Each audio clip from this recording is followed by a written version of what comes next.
I den här filmen ska vi prata om grupproller och hur dessa roller kan påverka arbetssättet i basgrupper. I en basgrupp är vi olika personer med olika personligheter och vi beter oss på olika sätt beroende på hur gruppen fungerar eller vad vi arbetar med. Och vi vill ge dig en ökad förståelse för hur de sätt som vi agerar i basgruppen också påverkar sättet som gruppen fungerar. Det finns olika förklaringsmodeller och förespråkare när det gäller roller i grupp. I den här filmen kommer vi gå igenom Ben and Sheets som är en av de mer etablerade förklaringsmodellerna.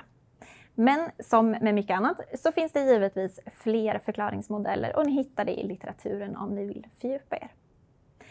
Ben and Sheets har grupperat roller i 3 olika kategorier. Där den första innefattar roller som har att göra med gruppens arbete, det vill säga uppgiften. De brukar kallas för instrumentella roller och syftar till att få gruppen att nå sitt mål. Och i ert fall med basgrupp så är det ju att ni ska lära er det ni behöver kunna för den kommande professionsutövningen. Totalt finns det enligt Ben and Sheets 13 instrumentella roller. Och exempel på dessa är initiativtagare eller bidragare, utvecklare eller klargörare och utvärderare eller kritiker. Den andra kategorin innefattar roller som har att göra med gruppens samarbete och sammanhållning. De kallas socioemotionella roller och syftar till att skapa gruppen, underhålla den och se till att gruppen vill fortsätta arbeta tillsammans. För ni ska inte bara lära er utan ni ska också få själva grupparbetet och samarbetet att funka och då är de här rollerna väldigt viktiga. Totalt finns det 8 socioemotionella roller och här ser vi exempel på harmoniserare, kompromissare och följare. Den tredje kategorin, den inkluderar roller som varken har med arbetet att göra eller sammanhållningen. Istället har rollerna ett individuellt intresse och bidrar inte till gruppens gemensamma arbete. Dessa så kallade självcentrerade roller brukar anses vara kontraproduktiva eller till och med destruktiva och försvåra arbetet i gruppen. De är 8 till antalet och här ser vi exempel såsom blockeraren, angriparen, desertören och dominatorn. Nu när vi snabbt har gått igenom dessa roller är det viktigt att påpeka att när vi pratar om grupproller så menar vi rollbeteenden, det vill säga sätt att agera utifrån en given roll. Det har inte nödvändigtvis med varandras personlighet att göra. Och vi kan i vissa grupper ha en roll som egentligen ligger ganska långt bort från hur vi ser på oss själva och hur vi vill agera i gruppen. Det är inte alltid lätt att se skillnaden, men det är viktigt att vara medveten om det här. Och framför allt när vi ska förstå en annan person i gruppen och hur den agerar. Värt att notera är också att en och samma person kan ha flera olika, ibland till och med motstridiga roller och därmed behöva växla mellan dem under arbetet. Kopplat till det är det också viktigt att tänka på att det kan uppstå så kallade rollkonflikter eller rollstress i en grupp. Rollerna är som sagt tänkta att fylla en funktion, det vill säga bidra till att gruppen kommer framåt och mår bra samtidigt. Om det till exempel skulle saknas en roll i gruppen som gruppen egentligen skulle ha nytta av kan det uppstå utmaningar. Det blir inte lika lätt att komma framåt eller särskilt trivsamt. Detta brukar kallas rollfattigdom.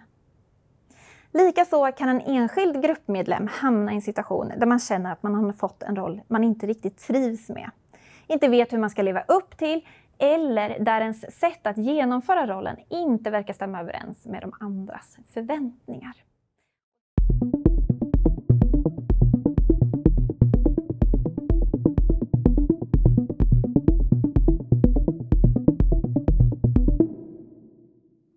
När man arbetar i basgrupp så arbetar man tillsammans med andra människor med olika erfarenheter och olika personligheter. Och det här färgar förstås vilka roller som blir synliga i arbetet tillsammans. Och den teorin som vi har beskrivit, styrkan med den är ju just att det inte är någon roll som egentligen är bättre än den andra. Är det rätt uppfattat? Absolut. Det är jätteviktigt att tänka på det. Att för helhetens skull så måste det finnas både mer instrumentella roller och socioemotionella roller för att få gruppen till att funka så pass bra som möjligt. Både för att få arbetet att funka och att ni ska ha det bra tillsammans, trivas och tycka det är kul. För det är min erfarenhet att det finns oftast några studenter som är väldigt målfokuserade, tittar på lärandemål, har kollat på vilka tentor som har kommit tidigare terminer, och andra studenter som tycker det är minst lika viktigt att man fikar och har trevligt tillsammans i gruppen. Och för att få ett effektivt arbete så behöver båda de här sidorna finnas med. Och det är jätteviktigt att vara medveten om det, för att vi båda har väl sett i basgrupper hur det ibland kan uppstå frustration. Just utifrån det du säger, att om man är väldigt målfokuserad så kanske man tycker att de andra studenterna, de bidrar inte och det blir gnissel i gruppen. Och några andra kanske tycker att åh gud, måste vi vara så jättefokuserade på uppgiften hela tiden. Och gruppen behöver att man har båda de här och kommer heller inte orka en hel termin att jobba tillsammans väldigt målfokuserat. Så det är viktigt att tänka på båda aspekterna.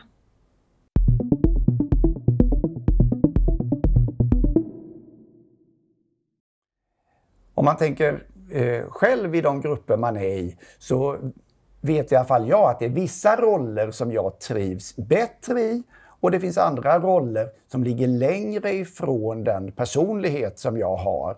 Men trots det så kan man ha roller som är ganska olika den grundpersonlighet som man har. Allt beroende på hur gruppen faktiskt ser ut. Så att de roller man har behöver inte alls vara den personlighet man faktiskt har. Nej, och också i och med att ni kommer jobba i många olika typer av grupper under hela er utbildning, så kan ni i en basgrupp ha en roll och sen så i nästa grupp så får ni en annan roll. Och det här vittnar många studenter om, att de trivs olika med de olika rollerna och de tycker olika om de olika basgrupperna. Men det är jätteviktigt att återigen vara medveten för att synliggöra och förstå vad det är som sker i gruppen och hur man kan aktivt jobba med det för att få ett så bra samarbete som möjligt.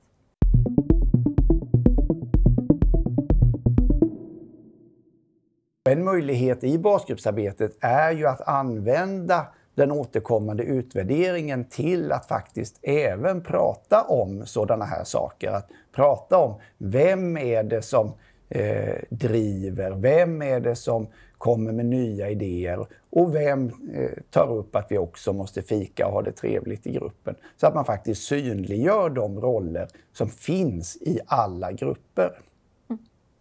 Och i den här utvärderingssituationen är det också viktigt att prata om det så att man märker att man har mer av de här självcentrerade rollerna. Att det är någon som blockerar samtalet, tar över det, dominerar.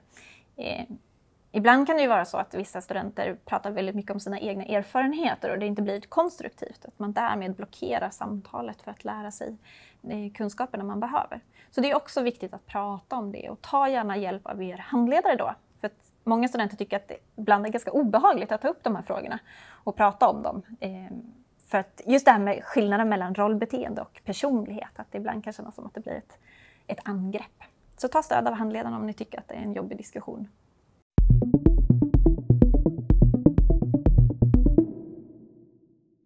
För precis som teorin beskriver så finns det rollbeteenden som då beskrivs som destruktiva, alltså beteenden som inte driver arbetet framåt. Notera dock att det är inte de beteendena som är att ifrågasätta eller att utmana gruppens sätt att arbeta.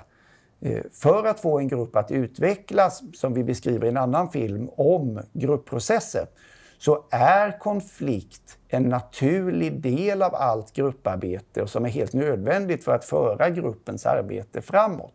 Så att ifrågasätta arbetssätt är inte i sig ett destruktivt beteende. Men när man får de här destruktiva rollbeteendena så påverkar det gruppens arbete och kan vara väldigt utmanande för en grupp att komma vidare runt. Just rollen kritiserare finns och då under de här mer uppgiftsorienterade, instrumentella rollerna. Så det är jätteviktigt att påtala det och att det är en viktig del av det. Och framförallt när ni jobbar i basgrupp där tanken är att ni ska diskutera fram och tillbaka för att nå djupare i er kunskap och dra nytta av att ni faktiskt är en grupp som lär er tillsammans. Jätteviktigt. Så tidigt i gruppen, då brukar de flesta tycka det är väldigt trevligt att man är så lika. Sen blir man uppmärksam på hur olika man är och då kan det till och med skapa en del irritation och konflikt.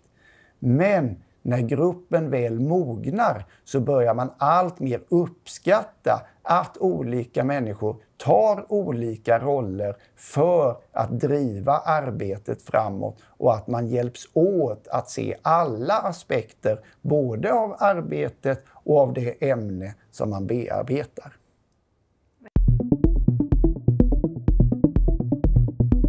Ett sista medskick vi vill göra det är att våga testa olika roller. Det kan vara ganska spännande och utmanande att se hur funkar jag om jag tar den här rollen eller den här rollen. Så utvecklas ni också som individer.